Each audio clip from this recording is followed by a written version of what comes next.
ngapain ikut demo-demo gitu seperti aktivis 98 yang saat ini terjun di pemerintahan masih mengecewakan banyak pihak. Mahasiswa ditunggangi dan lain sebagainya. Kemungkinan ada. Nggak ada suaranya sama sekali nih teman-teman mahasiswa ini. Ini kalau boleh dikatakan kita melempem. Mahasiswa ini melempem.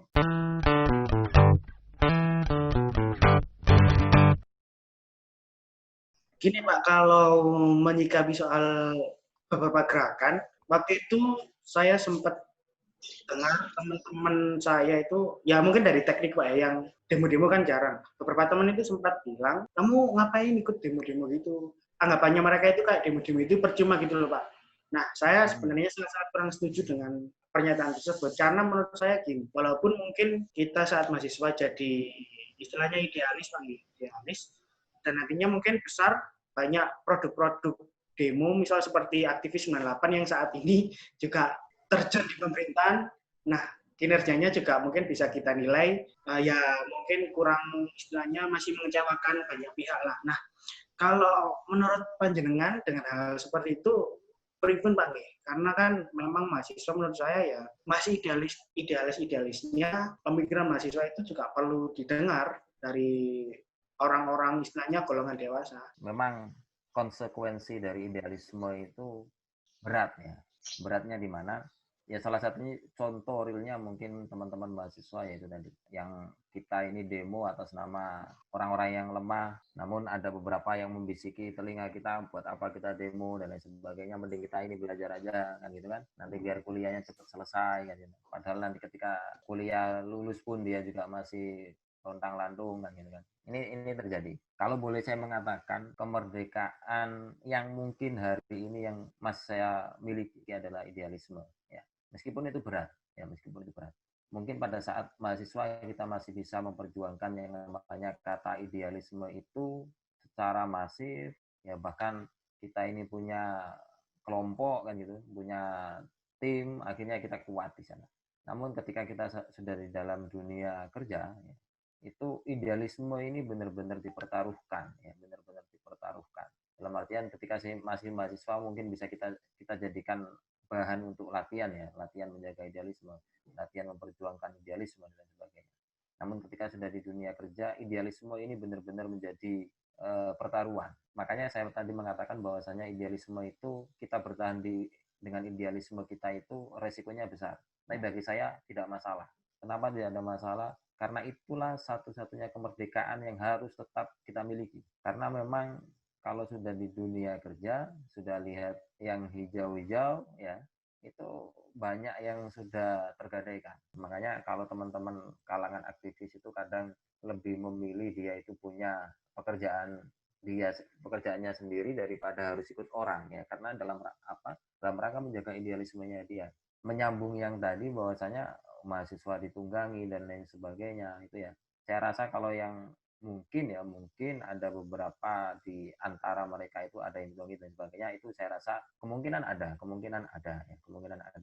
Cuman saya yakin dari sekian orang itu persentasenya lebih banyak yang tidak. Akan tetapi jangan sampai ketika kita itu turun jalan tidak tahu maksud tujuannya apa, asal ikut atas nama persekawanan ikut, ya, jangan sampai seperti itu. Turun jalan pun itu kan tidak serta-merta solusi ya. Jadi, saya yakin dari kita turun jalan itu hasil dari kajian-kajian yang tidak cukup 1 atau 2 kali ya, baru kita turun jalan. Turun jalan itu sebagai bentuk kita sebagai tidak puas bahwasanya kita ini ingin menyampaikan aspirasi yang sesungguhnya.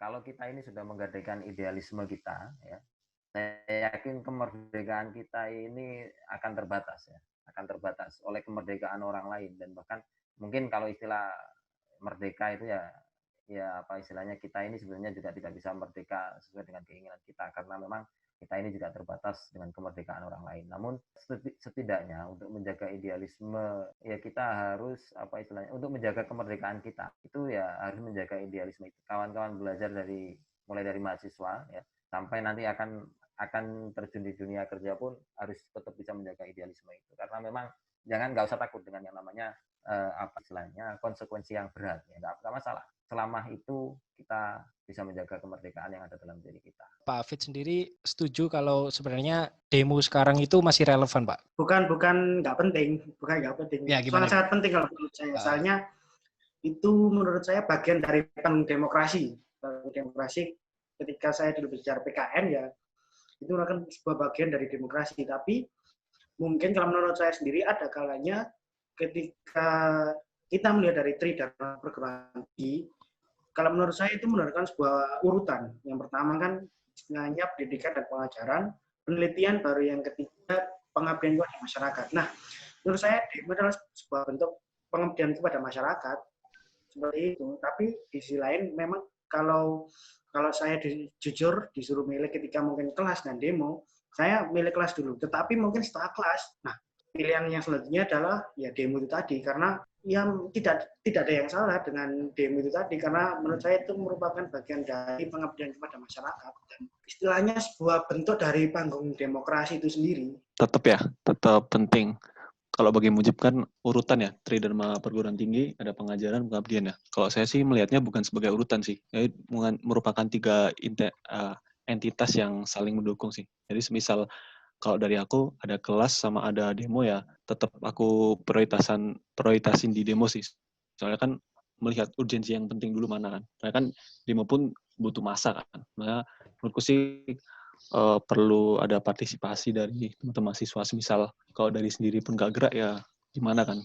Sedangkan misi-misi yang kita bawakan juga untuk rakyat dari pengabdian gitu sih. Dulu saya sebagai mahasiswa ini juga saya mengatakan dulu karena sekarang sudah nggak di dunia kampus lagi, tapi insya Allah sebentar lagi akan terjun dalam dunia kampus lagi. Ya gini, jadi kita sebagai kawan-kawan sebagai mahasiswa itu setidaknya memang selain tiga Tridharma perguruan tinggi itu memang hal yang menjadi tanggung jawab ya, tidak hanya tanggung jawab mahasiswa, tapi semua elemen yang ada di kampus itu punya kewajiban Tridharma ya, terutama mahasiswa, dosen ya, ini punya tanggung jawab itu. Namun di sisi lain, selain tiga itu saya rasa mahasiswa itu harus mengedepankan yang namanya akademis dan juga aktivis ya. Jiwa-jiwa aktivis ini harus selalu ada pada setiap individu mahasiswa. Karena apa? Yang pertama, akademis ini bagian dari kewajiban kita sebagai mahasiswa untuk dipertanggungjawabkan kepada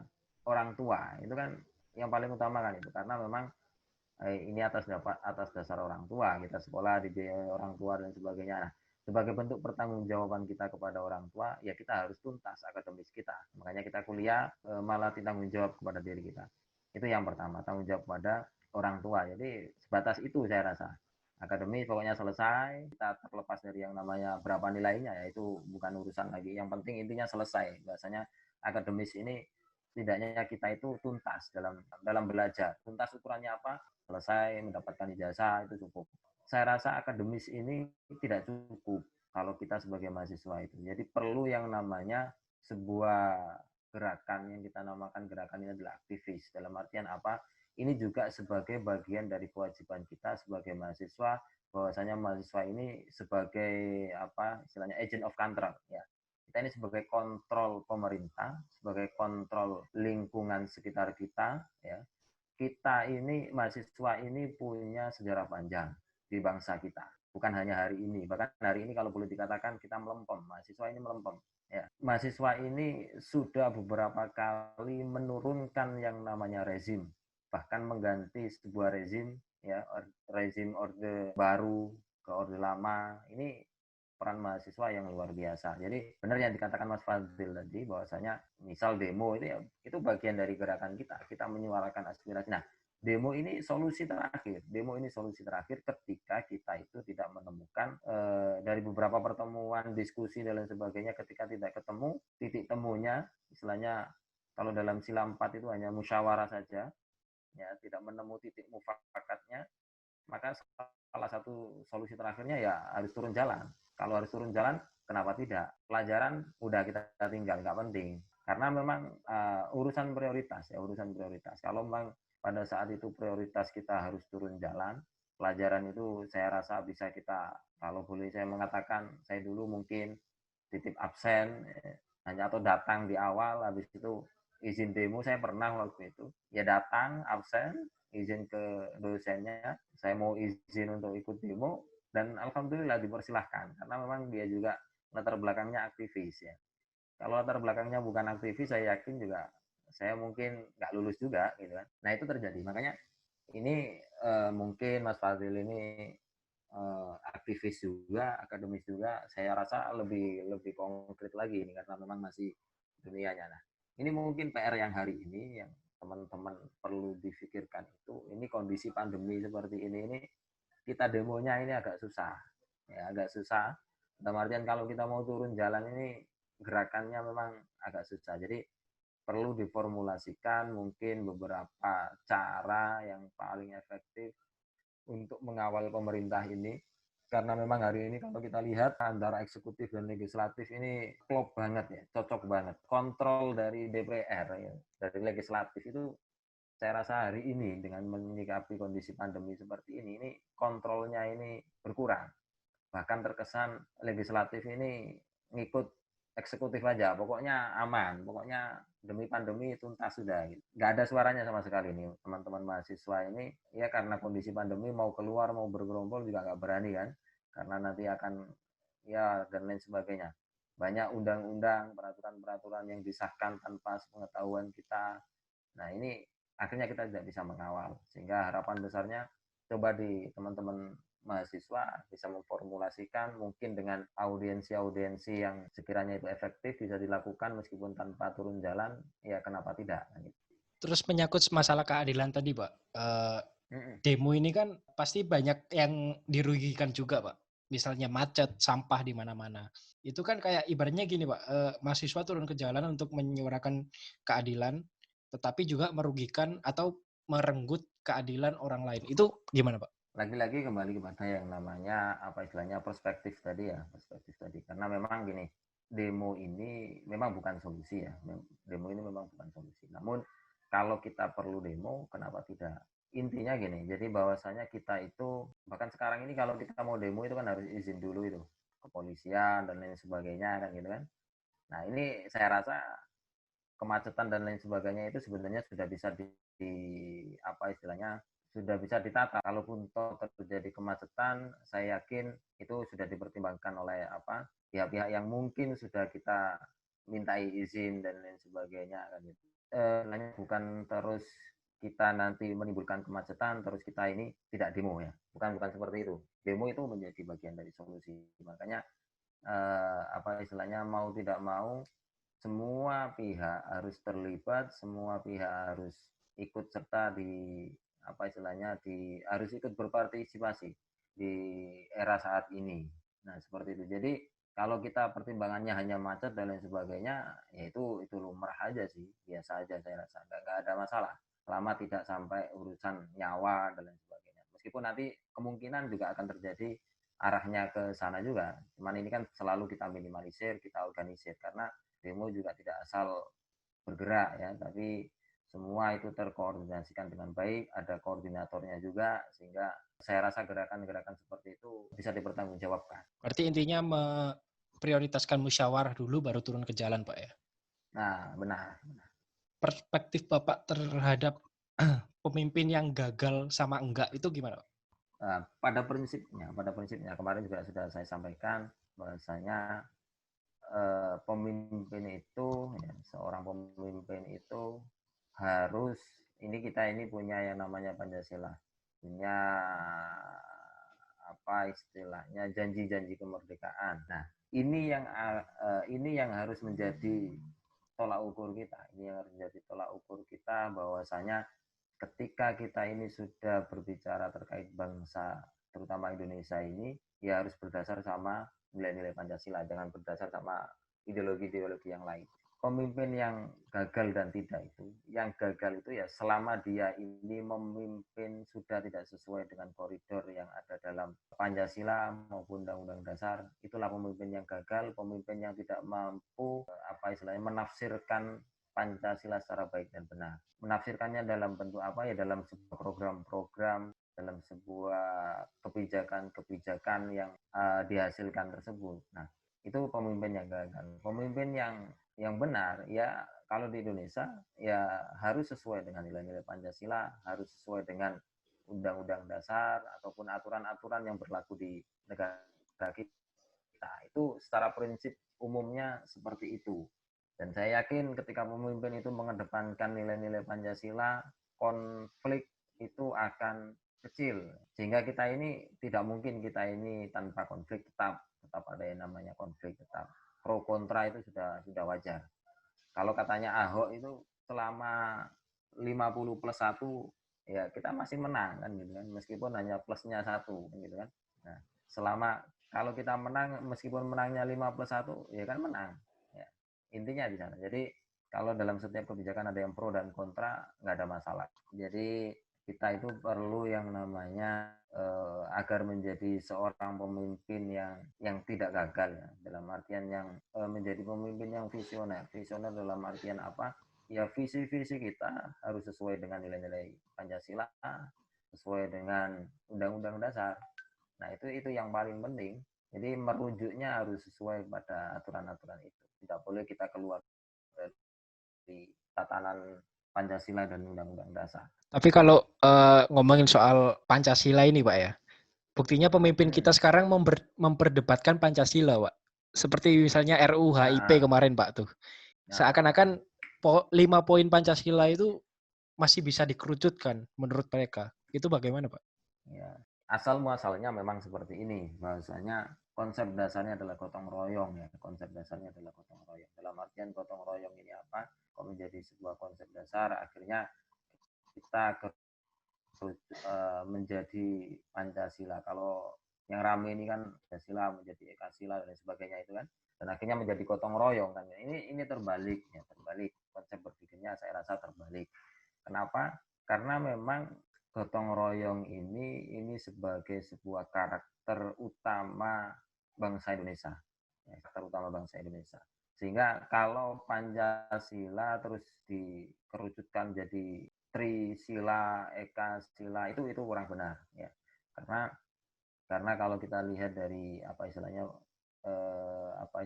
tatanan masyarakat kita terdahulu sehingga akhirnya lahir Pancasila ini, sumber Pancasila itu memang dari jadi diri bangsa Indonesia itu sendiri. Ya, salah satunya ya gotong royong itu.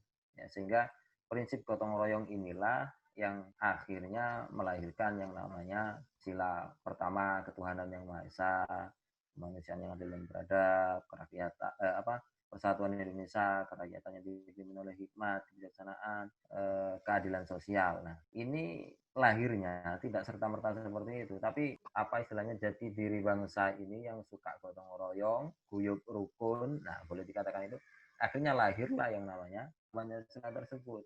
Kalau tidak ada gotong royong, tidak ada rasa toleransi, saya yakin Pancasila sila pertama masih tetap sesuai dengan rumusan Panitia 9 tersebut. Bahwasanya Pancasila sila pertama itu ketuhanan berdasarkan kan itu tidak seperti hari ini, tidak ketuhanan yang Maha Esa lagi. Nah, ini atas prinsip yang namanya gotong royong. Sehingga kita ini saling bisa menjaga antar sesama kan gitu. Nah, konsepnya di sana. Jadi kalau Pancasila diperas jadi gotong royong, kok saya rasa kurang tepat. Justru gotong royong ini yang akhirnya melahirkan beberapa konsep, mulai dari konsep ketuhanan sampai konsep kemanusiaan. Kalau dalam Islam itu hablum minallah wa hablum minan nas, itu dasarnya jelas. Itu kalau dalam konsep Islam. Kalau dalam konsep keindonesiaan ya itu tadi, ada Pancasila. Pancasila itu mengajarkan hubungan kita dengan manusia, mengajarkan yang pertama mengajarkan hubungan kita dengan Tuhan, ya sila pertama itu. Kemudian sila kedua sampai sila kelima itu mengajarkan kita hubungan kita dengan sesama manusia. Nah, kalau di agama Kristen itu ada salib, ada garis vertikal, ada garis horizontal. Nah, itu kalau kita mau memaknainya itu sangat dalam sebenarnya, sudah diajarkan dalam situ. Nah, Bapak juga sempat bilang di forum RRI kemarin mengutip di bukunya Bapak ya, bahwa sekarang itu bukan lagi ketuhanan yang Maha Esa tapi mengesahkan Tuhan. Bukan lagi kemanusiaan yang adil beradab tapi membangun kemanusiaan yang adil beradab dan lain sebagainya. Itu bagaimana, Pak? Mungkin bisa dijelaskan lebih rinci gitu. Nah, ini karena mungkin ya, ini saya juga mengutip dari pernyataannya oleh Kunto Wijoyo. Ya ada benarnya itu. Ada benarnya dalam artian kita mungkin selama ini kata itu Pancasila ini kan pasif ya. Pancasila itu pasif. Hanya ketuhanan yang Maha Esa. Kalau kita tidak mampu mengaktifkan kata ketuhanan yang Maha Esa, ya selamanya ketuhanan yang Maha Esa itu ya akan tetap pasif. Jadi Pancasila itu kalau bukan kita yang mengimplementasikan, bukan kita yang membumikan, ya lantas siapa lagi? Nggak mungkin orang Cina membumikan Pancasila, ini sangat nggak mungkin. Orang Rusia membumikan, mengimplementasikan Pancasila tidak mungkin. Ya, jadi yang harus mengaktifkan kata pasif tersebut ya kita sebagai rakyat Indonesia yang pasif tadi, ketuhanannya Maha Esa, kemanusiaan yang adil dan beradab, persatuan Indonesia, sampai keadilan sosial, ini kata-kata pasif semua. Nah, agar menjadi aktif ya kita ini sebagai rakyat Indonesia, masyarakat Indonesia harus mampu menghidupkan, bahasanya mengaktifkan itu menghidupkan nilai-nilai Pancasila dalam kehidupan sehari-hari, dalam perilaku kita mungkin yang Islam ini punya kewajiban sholat 5 waktu, ya kita jalankan dengan baik, kita jalankan dengan tepat waktu tanpa mengganggu orang-orang di sekeliling kita. Nah, kita ini yang manusia, yang katanya manusia ini harus mampu memanusiakan manusia. Nah, ini kan mengaktifkan. Kita mengaktifkan. Mungkin selama ini kalau hanya kemanusiaan yang adil dan beradab, iya kita tahu kemanusiaan yang adil dan beradab. Bahwasanya manusia ini harus adil dan beradab, selesai. Namun ketika kita tidak mampu mengaktifkan kata kemanusiaan yang adil dan beradab, kita sendiri tidak mampu adil dan tidak mampu beradab dengan baik, ya akan tetap pasif itu Pancasila. Pancasila hanya sebatas sebuah ideologi. Nah kan gitu. Kemudian persatuan Indonesia. Nah, kita ini berbeda-beda, kita dari latar belakang yang berbeda. Ini mau tidak mau ya harus kita satukan. Kita tidak punya kewajiban untuk menyamakan dari setiap perbedaan. Bahkan gagasan pun kita tidak bisa memaksakan orang untuk sama dengan pemikiran kita, sama dengan gagasan kita. Kita boleh memiliki pandangan berbeda, boleh, ya boleh-boleh saja, nggak ada masalah. Asalkan kita ini tetap satu. Kita boleh bertengkar, misal di forum ini kita berdebat boleh, tapi ketika di luar kita selesai. Kita tidak bisa memaksakan gagasan kita kepada orang lain agar diterima. Jadi mau tidak mau kita itu harus mampu menyatukan dengan perbedaan-perbedaan itu, kita rangkum mana yang sekiranya bisa kita satukan. Kalaupun tetap berbeda ya nggak ada masalah ya gitu. Nah, harapannya kita mampu mengaktifkan sila persatuan Indonesia ya seperti itu, dengan segala macam perbedaan yang ada di Indonesia. Tentunya sangat kompleks dan sangat berat sebenarnya, tapi itu nggak ada masalah selama kita ini komitmen kepada persatuan Indonesia. Kemudian kerakyatan yang dipimpin oleh hikmat kebijaksanaan dalam permusyawaratan perwakilan. Jadi kita ini harus melaksanakan yang namanya kerakyatan. Ini amanah dari amanah dari Pancasila. Dan kalau kita lihat lagi dalam Undang-Undang Dasar itu juga sangat jelas bahwasanya kedaulatan kita ini adalah kedaulatan rakyat. Jadi kepentingan rakyat itu harus kita junjung tinggi, Kalau kita ini menjadi pemimpin, ya aspirasi rakyat ini yang harus kita dengar, harus kita wujudkan. Ya. Mungkin selama ini ya mendengarkan aspirasi rakyat, namun terlepas dari itu mereka masih berpikir saya dapat apa, bagaimana perut saya ini, saya makan apa ini dan sebagainya. Saya dapat jatah berapa. Nah, ini jelas tidak menggambarkan nilai Pancasila. Nah, pemimpin-pemimpin seperti ini saya rasa dia tidak pantas untuk berada di sini. Tidak usah nunggu di demo baru turun ya. Ya sadar dirilah kan gitu. Makanya menjadi seorang pemimpin itu harus dengan hati. Ya, memimpin itu harus dengan hati. Meskipun itu berat ya, harus memimpin dengan hati. Ketika setiap kebijakan, tindakan kita ini dengan hati, saya yakin kita ini sangat bijaksana. Setiap keputusan-keputusan yang kita ambil, setiap kebijakan, setiap tindakan yang kita ambil ini sangat bijaksana. Keadilan sosial bagi seluruh rakyat Indonesia ini, kalau kita aktifkan ini kan mengusahakan keadilan. Keadilan ini bukan hanya jargon, keadilan sosial, enggak.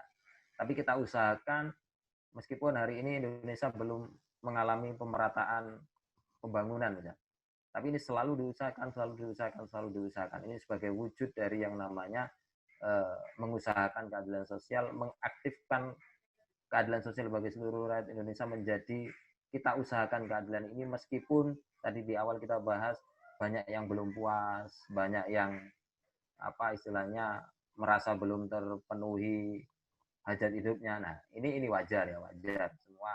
Apalagi kalau kita melihat kondisi wilayah Indonesia, keberagaman Indonesia ini luar biasa. Tapi bukan dalam artian itu terus kita berhenti, tidak. Tapi kita harus selalu mengupayakan, kita harus selalu mengusahakan yang namanya keadilan sosial. Saya rasa itu mungkin nanti ya bisa ditambahi sama Mas Fadil yang biasa turun di jalan ini, yang mungkin banyak wacana-wacana. Saya mungkin akhir-akhir ini sudah banyak mengikuti itu, hanya sekilas saja, berita dari teman-teman aja. Nanti biar banyak referensi juga saya ini. Oh iya Pak, izin bertanya apa ya? Kait masalah idealisme Pak. Jadi kan saya pernah baca biografi wali kota, seorang wali kota gitu Pak.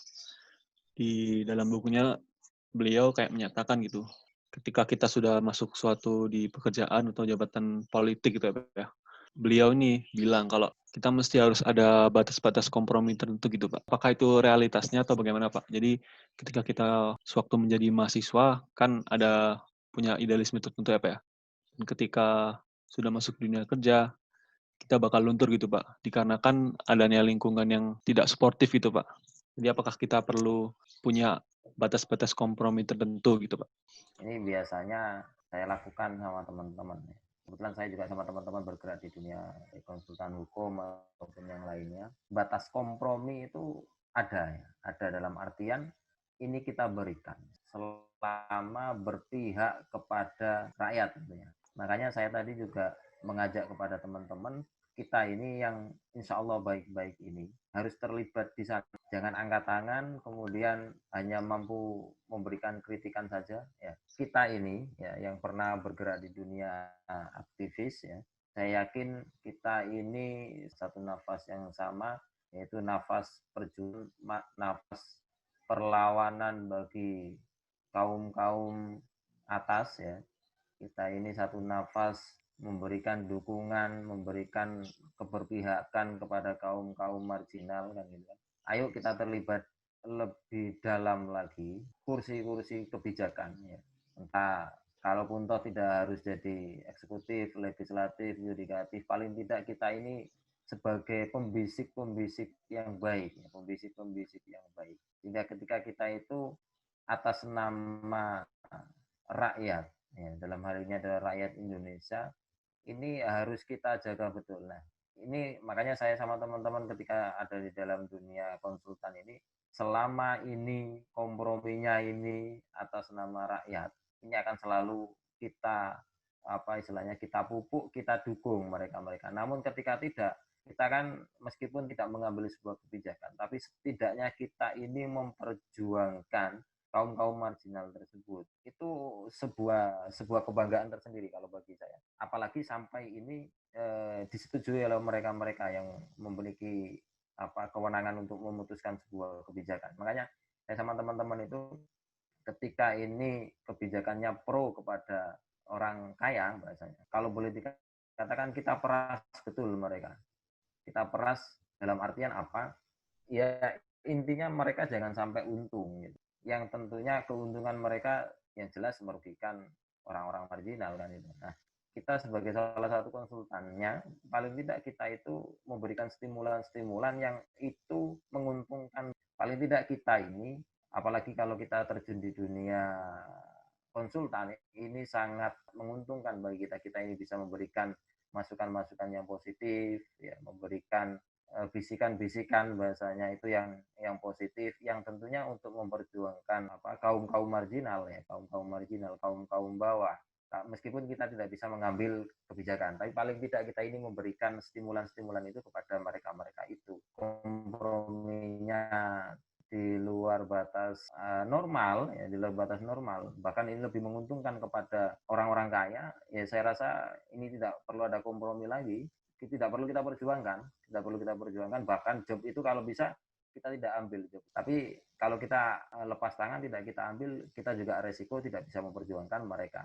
Kadang kita itu mencoba untuk tetap bertahan dengan mengikuti ritme mereka, dengan memasukkan misi kita untuk memperjuangkan orang-orang bawah, kalangan-kalangan marginal tersebut. Kalau saya tanya, ada pertanyaan Pak. Waktu itu saya pernah dengar dari salah satu komika Indonesia, Zawinur, itu dia pernah bilang bahwa pada dasarnya idealisme orang itu pasti berbenturan dengan idealisme orang lain. Entah itu idealismenya itu buruk atau baik. Nah, yang harus kita lakukan itu sebenarnya harus menyamakan idealisme itu atau membiarkan idealisme itu berjalan masing-masing, berjalan. Kalau beriringan kan mungkin susah. Jatuhnya pada akhirnya kita akan realistis kalau seperti itu. Nah, kalau dari Pak Hafid, bagaimana Pak membiarkan idealisme itu berjalan masing-masing atau menyatukan idealisme itu? Kalau saya lihat tujuannya dulu. Saya lihat tujuannya apa, kita duduk bersama, kita samakan persepsi ya, untuk menuju tujuan itu. Saya rasa kalau pandangan mesti akan berbeda. Cuman kita harus menyamakan persepsi terlebih dahulu, tapi tetap dalam kontrol, ada sebuah aturan yang mengontrol kita ya, ada aturan yang mengontrol kita sehingga kalaupun toh kita berbeda cara, tapi setidaknya tujuan itu tetap tercapai, tapi tetap terkontrol juga. Nah gitu. Kalau saya seperti itu dan banyak berhasilnya, meskipun ya ada kemungkinan zonk juga.